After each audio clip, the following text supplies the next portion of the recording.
No, oh great. I can see participants beginning to join the meeting. Sure, the numbers are climbing, and it's really great to have the series back up and running in 2024. And I know we have gone for the 10 o'clock start, Irish time, and wherever you are in the world, I know it could be evening, afternoon, or maybe early morning. So wherever you are, you're all very welcome. This is the UCD and Institute of Neurodiversity Masterclass series. And as you know, we've got a range of resources up on our website, which are free, many different talks which you can access. And today, we believe we've got another excellent world-class leading researcher and indeed practitioner. And just by way of further introduction, I'm delighted that Dr. Shae Wissell, speaker for the Masterclass series today. The name of her talk is Dyslexia, the Hidden Neurodivergence in the Workplace. Shae is a dyslexic advocate, researcher, and entrepreneur in the field of dyslexia. She has a rich educational background and extensive experience in health, not-for-profit, and social enterprise sectors. She founded Rethink Dyslexia and the Dear Dyslexic Foundation. Shae leverages her diverse skills and her lived experience of dyslexia and dysgraphia to offer coaching and advisory services to individuals, entrepreneurs, and organizations shaping inclusive workplace policies and programs. Her expertise in dyslexia and learning differences helps organizations embrace diversity and inclusion, supporting the success of neurodiverse and neurodistinct employees. So it's a real pleasure to welcome Shae, and particularly to shine a light on dyslexia, because sometimes there isn't enough focus on dyslexia, in my humble opinion. We're also joined, of course, by Ken Kilbride of ADHD Ireland and Beth Kilkenny of the UCD College of Health and Agricultural Sciences. So we're in very good hands this morning, and over to you, Shae. Thank you for being here. Thank you, Timmy. Can I just, I realize that I'm trying to share my sound before I share my screen and it's not turning on. So I don't know if it needs to be turned on at your end for permission. Okay. So sorry, I should have checked that before we went live. So is this the sound on your slides, Shae? Yes, yeah. Okay. So just when you go to share screen, on the green share screen button, down in the bottom left, there's a little tick box, share sound. It's not letting me tick. Is it not? No. Oh. So otherwise, I'll share the link to the video. Okay. So, okay, well, let's, I'm terribly sorry, Shae. I'm not sure what's happening there. Yeah, sorry, I'm just looking at it. I can't. Sorry, Beth. I just realized as I went to share screen again that it wasn't ticked. Yeah, I'm not sure. I'm not sure why that is. Okay, that's all right. I can share the video. All right. If that's after the presentation. Can you see my screen now? Is that all okay? Perfect. Yes, great, fantastic.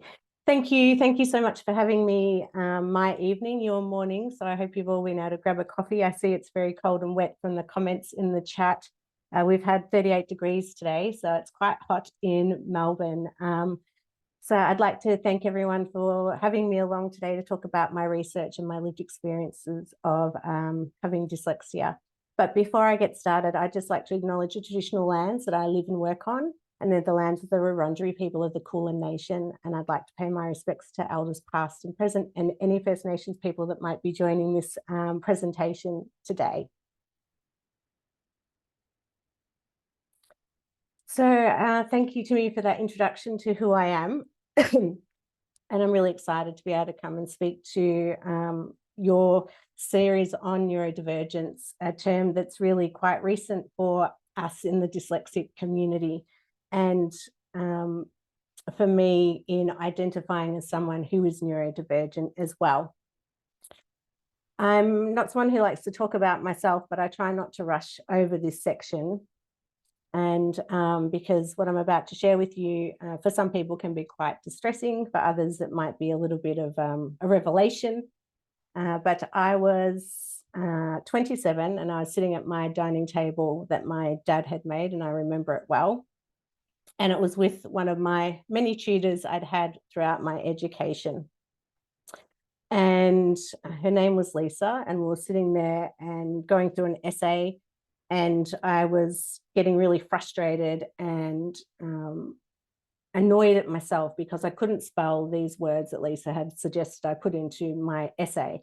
And my sentence structure was really poor, and my tenses were getting mixed up, and there were lots of grammatical mistakes. And I could start to feel myself welling up with shame and embarrassment that I couldn't do what seemed really simple for someone like Lisa.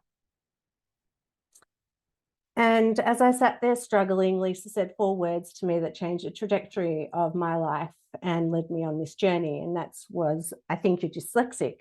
And at the time, I really didn't know what that meant. I had trained as a speech pathologist and hadn't really learnt what dyslexia or learning difficulties or disabilities were. And so I was doing my master's in public health at the time. And so I went back to my uni and got assessed. And I was assessed with both dyslexia and dysgraphia. At that time, I felt like I'd been sucked into this big black vortex. I was really confused, I was angry, and I felt quite lost in my identity now that I had these new labels. And I really felt like I'd lost my sense of self. And so I became suicidal, and I had hopefully my first and only ever mental health breakdown. I was in and out of hospital, and it was a really difficult time for my family, especially my mum. Imagine if this was your child or your friend or your family member. And for my family, it was a really tricky time. And it took me quite a long time to recover, actually. And I got to a point when I turned 30 where I just wanted things to change. I didn't want to be stuck in this way of living anymore, and really wanted to get better.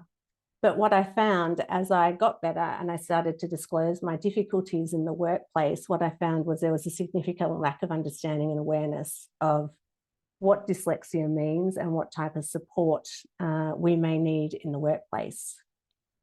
I was repeatedly bullied and discriminated against. One manager told me that she needed a couple of glasses of wine before she would read or could read my work. Another manager, when I said to them I had dyslexia, said to me, "Well, I knew something was wrong with you."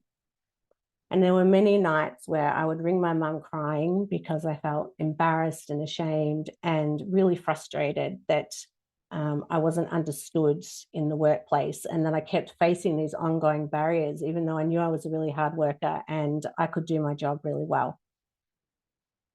And what's come out of my work and the research overseas is that my story is really not unique, and that many people with dyslexia face significant mental health challenges. We're twice as likely to suffer from depression and anxiety, and we're 46% more likely to attempt suicide compared to the general population.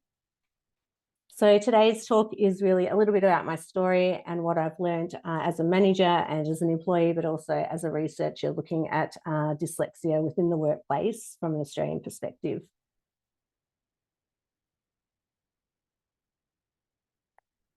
So dyslexia is in Australia, it sits under the term specific learning disability. I know in the UK, learning disability means something else, and in Australia, dyslexia, dysgraphia, dyspraxia all sit under that term, and dyscalculia. And it affects 1 in 10 of us. It's neurobiological in nature, so generally we're born with it and it's hereditary. And the core difficulties that someone with dyslexia has is their ability to put sounds together, to make words and to read those words in a sentence. And we have trouble decoding. And so those difficulties then mean that our reading fluency, our reading speed, and our reading accuracy is impacted, and then that has a flow-on effect to our writing and for some people maths as well. So because we can't play the video, I'll send it to you, but it's a great from the British Dyslexic Association that just talks about what dyslexia is, and not just the difficulties that we might have, but also the strengths that not just dyslexics, but all neurodivergent people have, and all people have in society. Even though our core difficulties really are around reading and that flow-on effect to spelling and grammar, what some people might not know is that we also have difficulty with motor control. So our handwriting might be impaired, or it might be difficult to read. For me, it took me quite a long time to be able to ride a bike, to do up my shoelaces. And in flowing on from that is that we can have memory difficulties as well. So short-term memory difficulties. It might seem I've got some memory difficulties right now trying to articulate myself. Also, if there's background noise, we can really struggle to hear. And so if you're thinking in the workplace, if you're in an open planned office, or if you're on a job site, there's a lot of background noise going on, someone might not be able to process what they're hearing. And for me, I have a lot of challenges. If the television's on, I'm trying to have a conversation. I can't do those two things at once. Or if the radio's on in the car, I can't focus on driving and listening to someone at the same time. And I found that as I've gotten older, that's getting a lot worse, whether it's because I work from home more often now. I find it really hard. I like to work in silence. And when there starts to be any noise or distraction, I find it really hard to be able to concentrate and to work on particularly written tasks.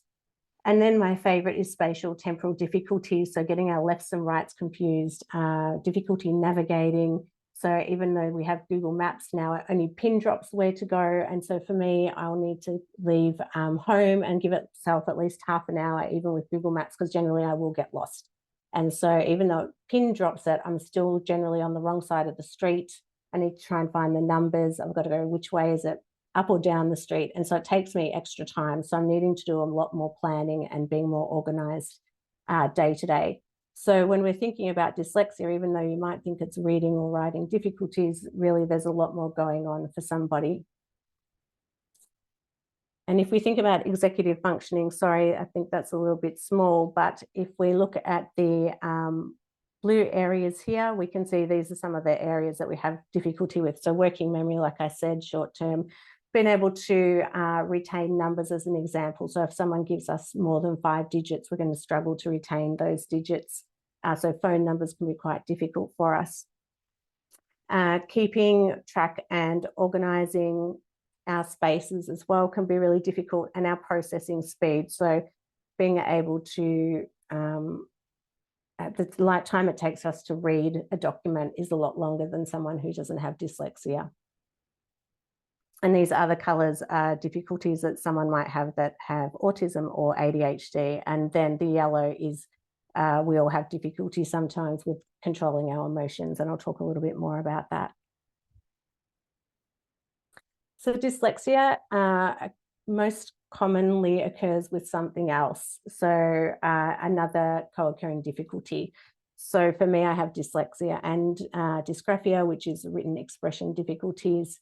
We know around 40% of individuals that have ADHD will also have dyslexia. 14% of people with autism are going to have dyslexia as well. And it goes on. There's a high correlation between dyscalculia and dyslexia. And I would have sworn that I had dyscalculia as well when I was assessed, because I struggled with math significantly, and in school had to have a lot of support during particularly secondary school once we started learning fractions and algebra and other maths like that. And so for me, I feel like I sit across having dyscalculia, dyspraxia and dysgraphia because of that poor coordination and struggling with ball sports. When I was young, I was always really clumsy. One of the first indicators in kindergarten, which was around 4 years of age, was that I was clumsy on the play equipment. And if we look back now, we can start to trace where I started to have difficulties. As I mentioned, it's highly genetic as well. And like other neurodivergence, it's on the spectrum, depending on how much intervention we may have had access to, our education level, and for some people, they'll be significantly affected versus someone else who may be able to manage day to day, but needs some just some literacy support.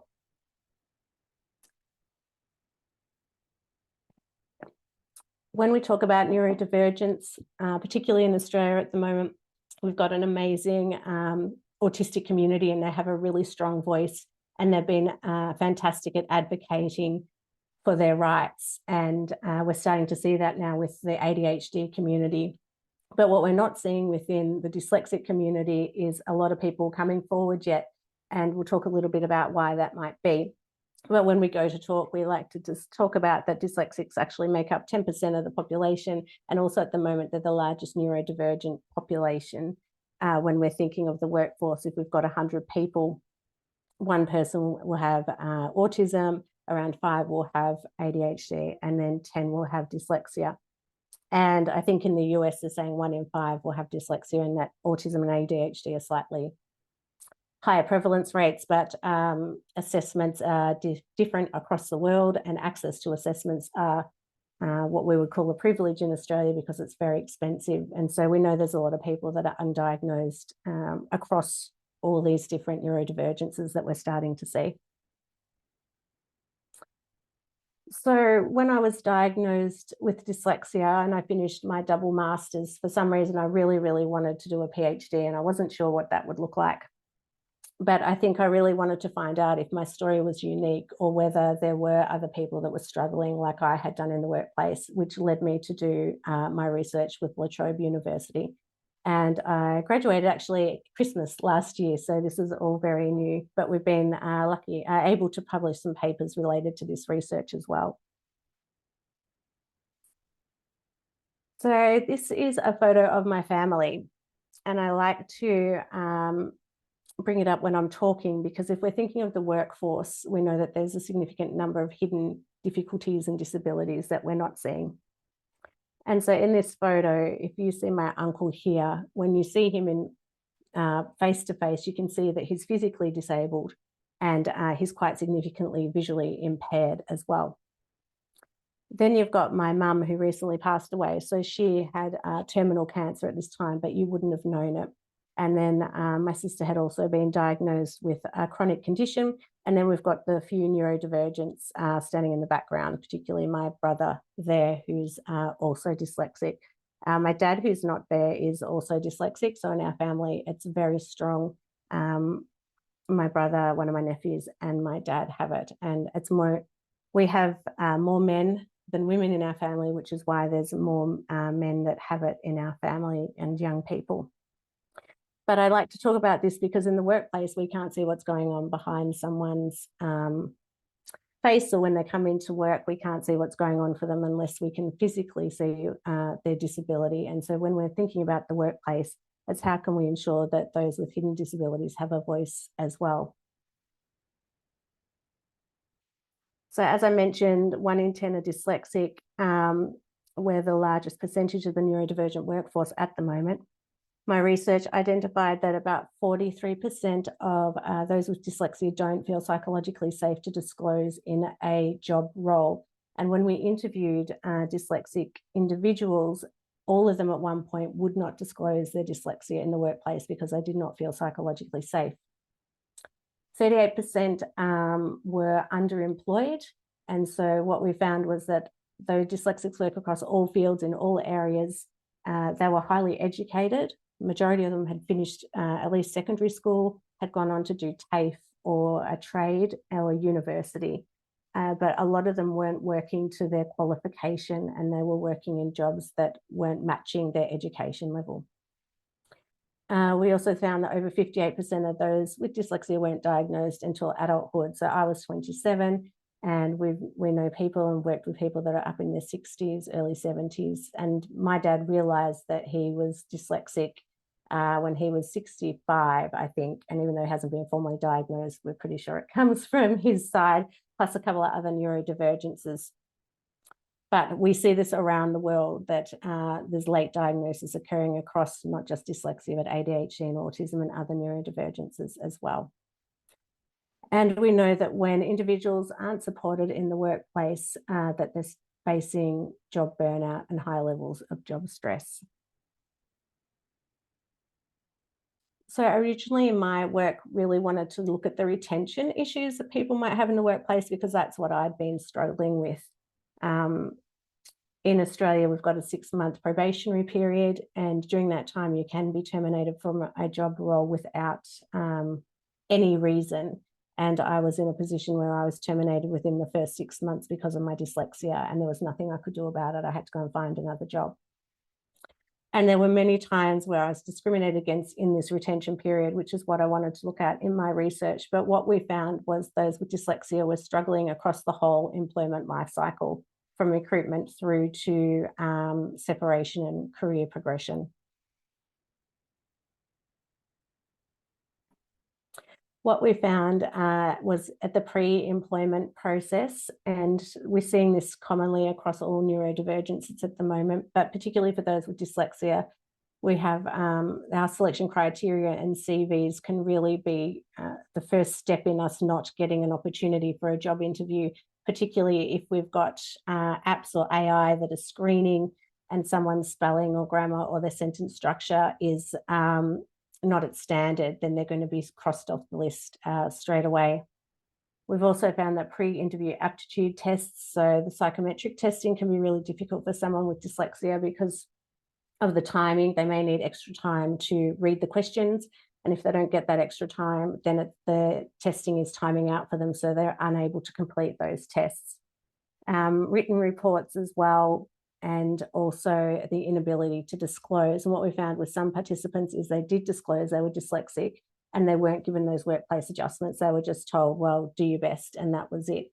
And they weren't offered those job roles, and we can only make assumptions as to why that might have been.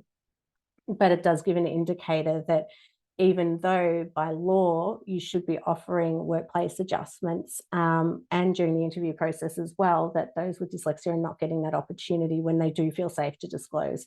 And so a lot of times people are not disclosing.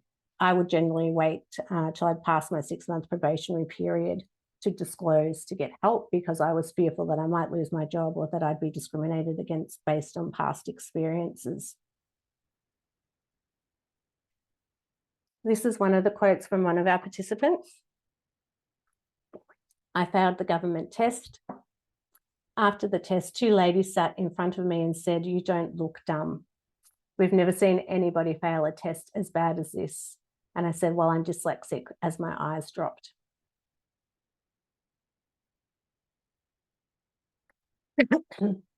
Sorry. So what we have identified through not just my research, that the work I do now, where I'm translating my research into practice, is that there tends to be 3 types of personas in the workplace. We've got the people like myself that will openly disclose at a certain point. Some of these people might want to be advocates in the workplace. A lot of time they just want to get on with their job and they don't want to be seen as different. They've got the workplace adjustments or their strategies in place and they're okay and they don't need the support. Then we've got the cohort of people that are unsure, but they know something, they're struggling for some reason. They may have had a child that's been diagnosed. They may not know anything about dyslexia at all. They may just have been labelled as dumb or stupid in the classroom. They may have left school early. So we've got this cohort that don't know what's going on for them and they're not able to work to their best ability. And then we see high levels of mental stress within this group as well. And then we've got the people that are masking.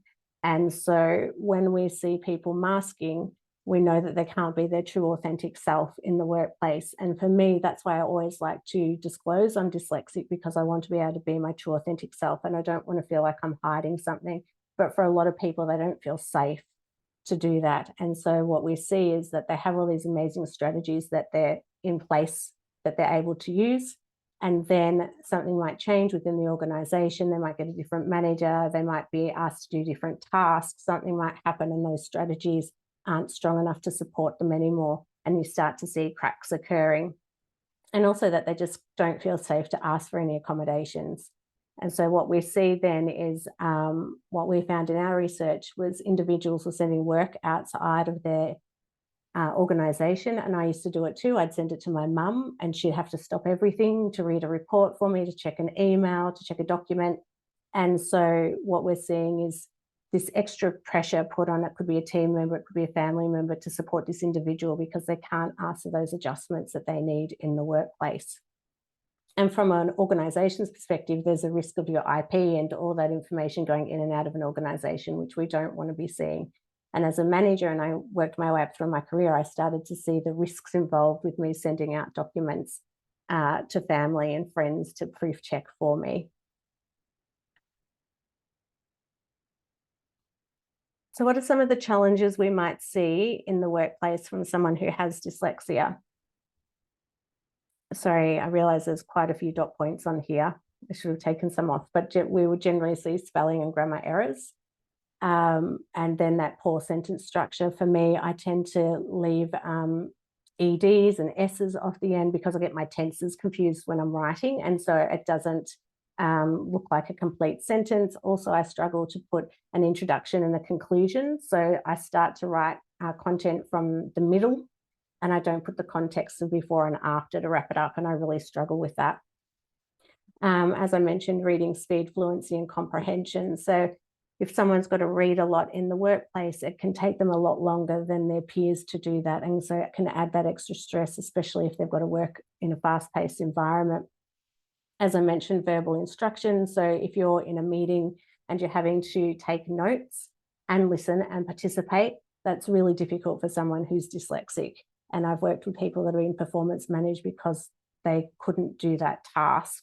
And it wasn't until they disclosed they were dyslexic that the organisation had to do something.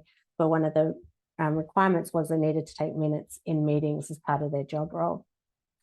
We need longer to process information. And as I mentioned earlier, difficulties with numbers and difficulties with written expression. So that might look like someone's being careless, or I used to get feedback that I wasn't paying enough attention or spending enough time proofreading my work. Where for me, it's really difficult to proofread. I can't see the mistakes. But if I've got text to speech on, I can hear the mistakes and then I can fix it. But that takes time as well. So again, we need to allow extra time in the workplace for people to be able to proofread and edit their work and to be able to read and digest and understand the content that they've read. Also, asking someone to get up in front of a group setting to take notes or to write on the whiteboard can be really distressing for someone who's dyslexic. And you might then think that they're not wanting to be a team player or they're not wanting to participate in activities when really it's just that they struggle to do those activities that's been asked of them. So then what we see is the mental health impacts starting to occur in the workplace. And we use the job demands resource model of burnout to look at what was happening for dyslexics in the workplace. Because for me, I wanted to know, was it just my dyslexic difficulties that were creating these challenges, or was it something else in the environment? And we'll talk about that a little bit in a minute. But what we started to see was people start to feel anxious if they're put under pressure, if they don't have enough time to process or to do their work, if they're having to mask all the time. And so we're sitting in that constant fear of anxiety that we're going to be caught out or something's going to happen. We're not going to have enough time, and then we're going to look like we can't do our job. And so once we start having constant anxiety, we then start to sit in this ongoing stress. And then we start to see us doing the fight, flight, or freeze situation where we might be put under the spot and we can't answer a question, or we might seem like we're overreacting because we haven't been able to have the time to process. Or we might be given feedback because we've got a document that's come back with red track changes. And so our response might seem like we're overreacting because we've been given this negative feedback all the time. And so people start to shut down and we're constantly sitting in that fight, flight, freeze mode, and we're not able to work to our best ability again. And when that's happening all the time, we just become overloaded. And all the studies that we did showed that those with dyslexia were mentally fatigued and that they were cognitively overloaded all the time because they were having to adjust to the working environment without the right workplace adjustments. And so that then leaves you quite exhausted, and everyone's exhausted at the end of the day. But I feel like and what our research is telling us is that there's an overlay, and we're seeing that with neurodivergence across all the different difficulties, that this fatigue and this mental overload is happening for our cohort. And when we have mental fatigue and we're constantly in this overloaded stress, then we start to feel like there's no solutions and we give up. And that's when we start to look at job burnout occurring. This was from another participant. How do I manage priorities of conflicting pressures and multiple tasks with the burden of writing and editing it? How do I get it done in time with the influx of work at the same time? The mental load that this has on someone who struggles to organize thoughts, prioritize, and juggle the plethora of parts, it's an enormous mental load. And so you can start, this was someone that was in a manager's role, so they had spoken to their team and were getting support from their team, but they couldn't disclose it to their manager above. And so they're putting all these workarounds. And this was one person that was heavily reliant on a family member outside the organization to support them. And so they were constantly in this feeling of stress and anxiety. So when there's low levels of awareness in an organisation, we see these high levels of anxiety, but we can also see from a manager's perspective, frustration because someone's not meeting the expectations of their job role. And that's what I was told many times, that I wasn't meeting the expectations of the written components of my job role, particularly as I went up in higher in my career and was becoming a manager. And so that for me always created this ongoing anxiety, even though I disclosed I was dyslexic, that it was never going to be right and I was always going to be criticised and given this negative feedback. When we've got some moderate awareness though, you can feel self-doubt and you'll still question yourself like I did. But what we can also see is team frustration, because it might look like from the team that this person's being lazy, they're not pulling their weight. They might be coming in early and leaving late, or working through lunch. So then they're not participating in those social activities that we might see. And so then teams are also getting frustrated because they feel like that person doesn't want to engage and participate. And this is different now that since COVID, I mean, in Australia, a lot of us are still working from home. So those types of frustrations might not come forward as much. But then there's a frustration if you're working at home and you don't have someone, that collegial support as well, that you might be heavily reliant on. And also now in one of the organisations I work, we use Teams, we use Slack, we're on email. So there's multiple different forms of written communication that are occurring. And sometimes I might have 27 messages just on one of those tools, and I struggle to keep up with that. And I say to my team, now, can you just call me if it goes over 5 messages? Can you just pick up the phone or Zoom me, because I can't keep up with all of these, all this information that's going through. And so that can cause frustration for other team members as well. But when we've got an organisation where there's high awareness, there's access to workplace adjustments, and it's not just at the manager's discretion, but it's built into policies and procedures and systems and processes.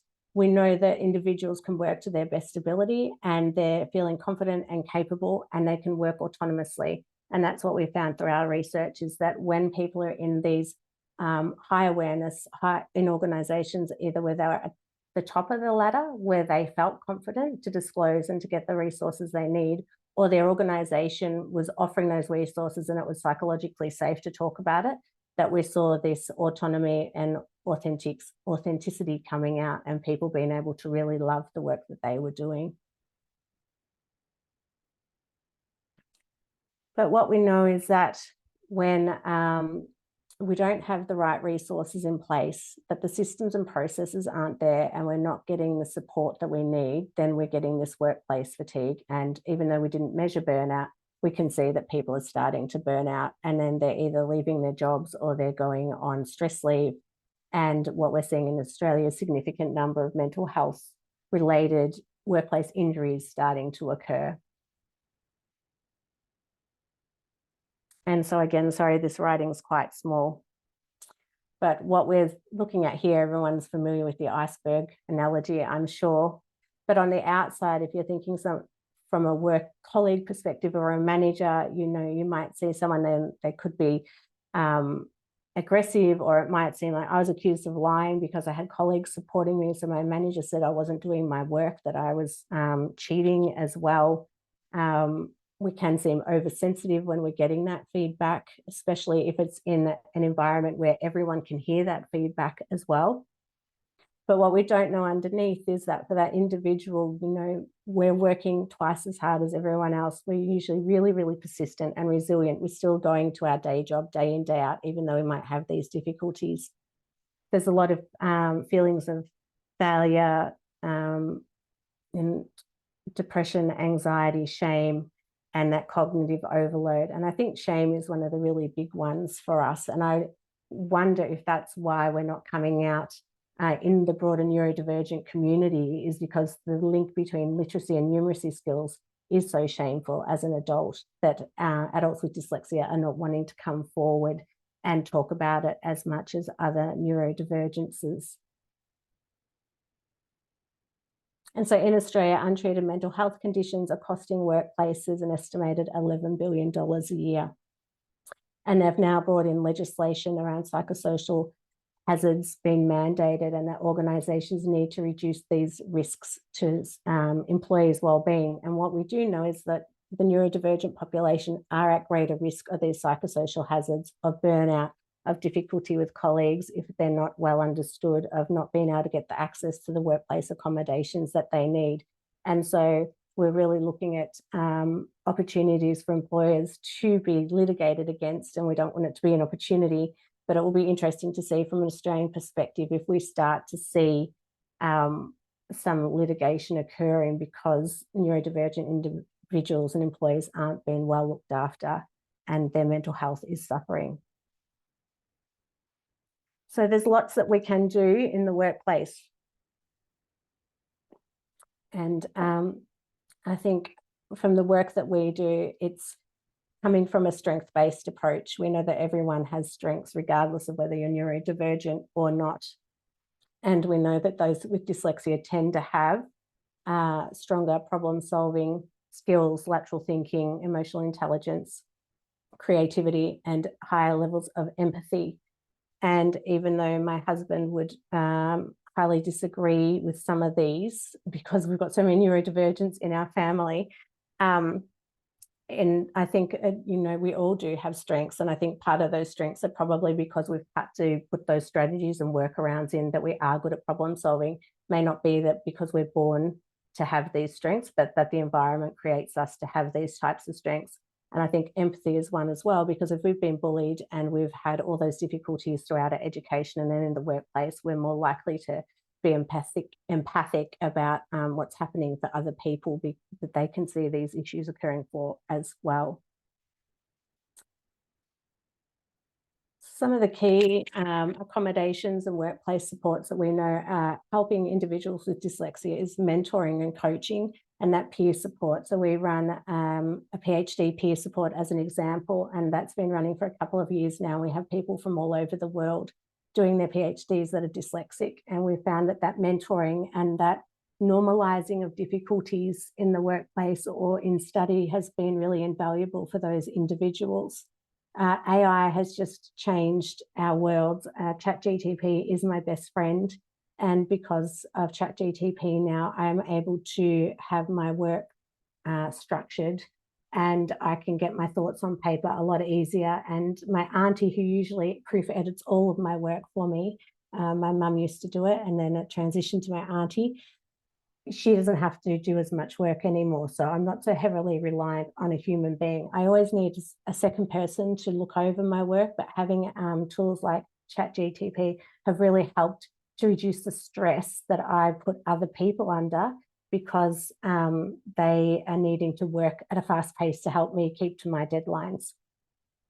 And other tools like Grammarly, you know, all workplaces should have access to that, not just for an individual with dyslexia, but also everyone can have support with Grammarly. We're not all great writers, regardless of our what role we're in and our education level, or we could be English as our second language. So having tools that help everyone and having those universal design principles are really, really important. Being able to work in quiet spaces and having that flexibility. So I work from home still, I go into the office one day a week. And so that really helps, because I still have that social interaction with the team, but I also have that space I need to read and write, and the quiet environments. And then again, like taking breaks, restructuring meetings. There's lots of different strategies that we can put in place that support not just dyslexics, but neurodivergent employees, and most of the time all employees that we're working with as well. And so how we've put our research into practice, and we're continuing to do in Australia at the moment, is by providing that one-on-one support in the workplace for individuals. and also workplace training, because what we found through my research was that there was a significant lack of awareness and understanding from a manager's perspective and an organizational perspective. And so one of the first steps for us is really doing that workplace training and that awareness raising piece for organizations to understand what is their employment profile looking like. And if we've got 100 employees in that organization, how many are going to be neurodivergent? And what percentage of that are dyslexic, and what can we be doing that supports a whole neurodivergent employee population, and also then specifically what dyslexic individuals might need. We also provide dyslexia screening for those who can't afford to get a full assessment, and the point of that was so that we can access some government funds that are available in Australia to have workplace support and workplace training. We also have adult literacy support as well. And then we have different ongoing professional development supports through groups that we run, and also mental health programs that we're starting up again this year that are online.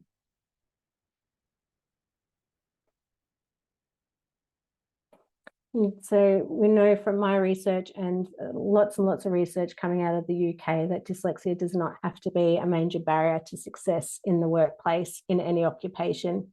And that with the right supports and with the right environments in the workplace, all employees with dyslexia can thrive and work to the best of their ability and really enjoy the jobs that they're doing, because work is such an important aspect of our lives. And I always love to finish up with this quote. I've learned that people will forget what you say, people will forget what you did, but people will never forget how you made them feel. And for me, I can list all the organizations that made me feel undervalued and not appreciated, and that I was dumb and stupid. And that's what we don't want people leaving workplaces feeling like that. And I can give you 2 or 3 that have supported me, and that I'll work in a heartbeat because of the great support that I've had. I think with Timmy coming online, that's probably me without my video. So I think I've kept to time. Yes, indeed, Shae. And again, thank you for a really wonderful talk. So thought-provoking, challenging in places, but also hope-inspiring. I see that we have a number of questions in, which we really appreciate. Do keep them coming. So over to Beth and Ken, perhaps to put those questions to you. Thanks, Shae, for the talk. I found it fascinating. Here in Ireland, we do an awful lot of talks around ADHD, and it was great to see sort of the convergence that and what you were talking about were much the same things we were talking about.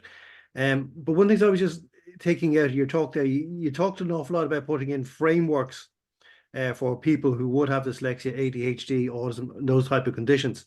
And you talked about, maybe 15 to 20% of the population having neurodiversity. But I'm sure in Ireland and, in Australia and the UK and other countries that people are from here today, a lot of people with neurodivergent conditions are undiagnosed.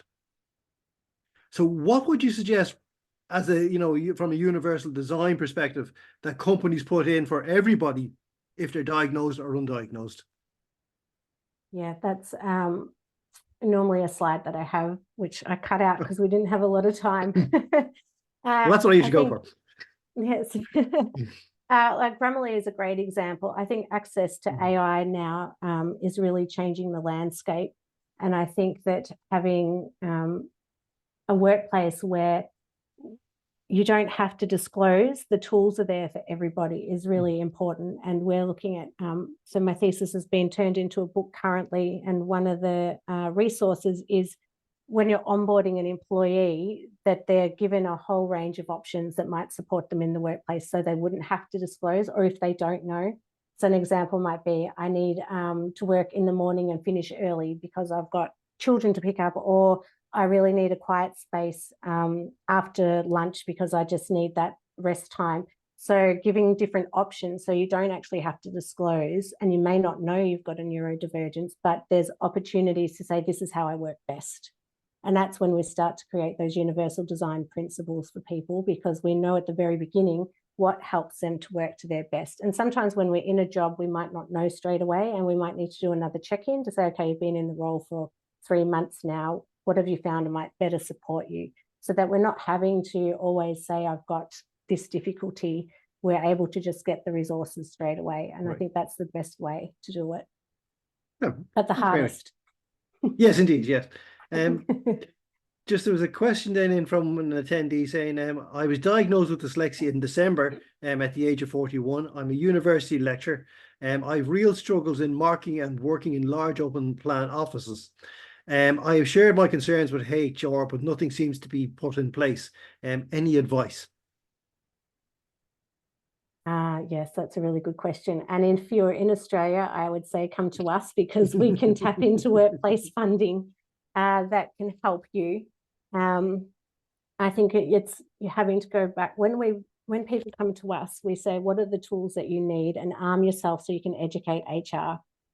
So whether it's, going back and offering them the opportunity to watch something like this, or taking some of our research to demonstrate what's helpful. But usually we would say take as many resources available. And we've got some podcasts as well that target HR. So sometimes we have to do the upskilling and the education, which can be really tough for us because we're already tired.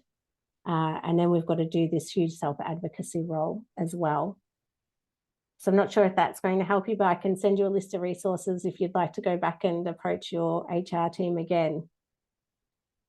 Well, if you send them on to Beth, I'm sure what we do is when we're sending out the information about the slides and the video afterwards, we can include them as well. So that would be really appreciated. Sorry, just going back a little bit earlier. At what age should a young child or young person be assessed? My son is 10-year-old, and some elements discussed here, but not in a standout manner. Usually, these traits start to appear from grade 2. We'd say grade 2, so that's about 7 years of age. So we would suggest from 7 onwards, and the earlier the better, because then we can put interventions in place to help building our literacy skills. And then by the time we get into secondary school, it's really what life skills can we start teaching people. So the younger, the better, if possible, but we know that financially that can be challenging for some families. No, I'm thinking. Just from myself. I was looking at one of your slides there. You had a little image of Frida Kahlo in it. Could you maybe just give me an example of some other famous people with dyslexia? Yes, and a little video I had talks through it. So Einstein's been taken off the dyslexic list now. I think he's moved more towards the autism group, but we've got Leonardo da Vinci, Whoopi Goldberg. There's lots of actors that have come out that are dyslexic. Keira Knightley in the UK, Richard Branson, of course, and Made by Dyslexia, a huge organisation in the UK that have a lot of famous people as well. I feel that in Australia we have a handful, but not many come out and talk about it. And so that's what we're struggling at the moment. But the UK has some great famous people that are advocating for change. Thanks for that. Because just from our perspective, we would always say it's good to have role models. In terms of, people are saying, they see it, but they don't see it, people putting their hands up. And we'd always say in that type of example, it's always good to have, while you have role models in public life, to certainly have role models, is it the coach in the football club? Is it the teacher in school is really important as well. Yeah, I think they are the most important. The people that are everyday people. Yeah. That we can see out there that have got these difficulties but are still having amazing lives, because it's more relatable, I feel, than Richard Branson, as much as yes, indeed, I meet him one day. No, again, we would say exactly the same thing on that, so appreciate it. There's a question in from Gabby. In regard to asking workers to engage in verbal contact instead of text, could you talk more about navigating having a text-avoiding neurodiversity and verbal avoiding neurodiversity in the same workplace? For example, what's the calm solution for an autistic person who's struggling with speaking and a dyslexic person who's struggling with reading? Yes, that's a really good question. And that's where sometimes it's challenging, because we do have our differences, even though we have some crossover and similarities. When we work with people, I think the first thing is setting up Microsoft Office if you're in an environment where you need a computer, because that will help in either situation with reading something or being able to have text to speech back to you. So I think that's one option. And I think it comes back to universal design principles, where you've got a variety of different choices for individuals to be able to work with, and to work within those team strengths, so that we're not relying on someone with dyslexia to do a lot of reading. Someone with autism might do that, and then the dyslexic person who's got great verbal skills is able to do that for the team. So I think it's looking at team strengths as well, to see how everyone can work together to the best of that team's ability. Okay, and thanks. I just see Beth's come online there. So there's a fascinating comment in the chat there from Gabby, saying that as far as she knows, the founder of IKEA is dyslexic, which is why the building instructions are illustration only. That's amazing bit of information. Yes, I have heard that too. Yeah, that's great. And Shae, just to say, there's a huge amount of positive comments in the chat about how great your presentation was, and that you yourself are an inspirational role model. So just wanted to let you know that. So we do have a guest online who's joining us from Kenya, and she's asked a question about best practice about creating awareness of dyslexia in Africa. So maybe if you're kind of starting from, I guess everybody has different awareness of neurodiversity and of all the kind of different aspects of it. So what would your advice be if you're kind of starting at a position of lower awareness? Well, we started 8 years ago with the Dyslexic Foundation, and yeah, that's it. We are still at the beginning in a lot of ways, 8 years later. And I think for us, it's been lobbying with government. It was starting my podcast. So that was the first step in raising awareness, because we didn't have Australian adults talking about their lived experience. So we started with storytelling. And that's what helped us to grow, really, was sharing people's stories. So, and I think podcasts are pretty, and even YouTube now, you know, they're cost-effective ways to be able to start to get your message out there. We also started our Facebook groups as well, Facebook page. So social media has been huge in our awareness raising and connecting around the world as well, and growing our audience and our global community. But I think the storytelling of adults is really important, because that's, in Australia at least, that's been the piece that's been missing. We've had a lot of parents advocate and a lot of specialists and educators, but not the adult. And so I think it's trying to find low-cost solutions and lobbying with government. And it takes a really long time. I would have hoped we would have moved a lot further than we have in Australia. So there's no quick solution or answer. Yeah, it's interesting, isn't it, how long it can take to kind of build that awareness, and especially when you're kind of deeply kind of involved in something yourself, and you're always talking about it. You just, it can be frustrating then that you feel that, you know, the awareness just isn't kind of permeating. And it was really interesting in your presentation to see kind of all of the different all of the different things that you would associate with dyslexia. A lot of people would assume that it was just kind of the issues with reading and writing, but you had other things mentioned there, which was, I think, really helpful for people to know about. There's a question here from Mairead about lighting sensitivity and dyslexia, particularly issues with fluorescent lighting and needing a more natural light. Would you find that's something that's typically associated with dyslexia? For some people, I think yes. And, you know, now that I will get to work from home, I have noticed that I don't have the lights on. And when I go into the office, those fluorescent lights, and for me, it's the glare of the computer with the white screen, and then the light on it affects me, and I struggle to read. So I have to have my fonts quite large and spacing quite big when I'm reading to help. But I do find that is affecting me now. And that's an workplace environmental change that's hard to adjust unless you've got a room that you can go in and turn the lights down. But because we're on a spectrum, like other neurodivergences, for some people it may not bother them. But I'm finding now, because I can adjust my environment at home, going into an open planned office is really difficult. because I can't adjust anymore. Could I just a quick question just on what Beth was asking there? And just I was looking at, I think it was the same slide, dyslexia in the middle and all the conditions going around the outside. But within that, would you see dysgraphia and dyscalculia as separate conditions or as a subset within dyspraxia or dyslexia? That's a really good question, and they're treated as separate. But sometimes I wish we could just be under that one umbrella of learning difficulties or disabilities, whichever label is used. And that under that, we have difficulties in those areas, whether it's reading, writing, maths, or coordination, because they're also interlinked. But at the moment, they're all treated as separate conditions. Yeah. And I think in the UK now, it's developmental coordination disorder, where we're still using dyspraxia at the moment. So again, the labels change all the time, which makes it hard as well. Go ahead. Oh yeah, I think we've time for 2 more questions. Sorry, Ken. No, what I say, just within that, in terms of terms, and we get this with ADHD a lot. Is people say, I forgot my keys, or I was late for a meeting, I must have ADHD. I'm sure that happens a lot with people with dyslexia. And how annoying do people with dyslexia find that?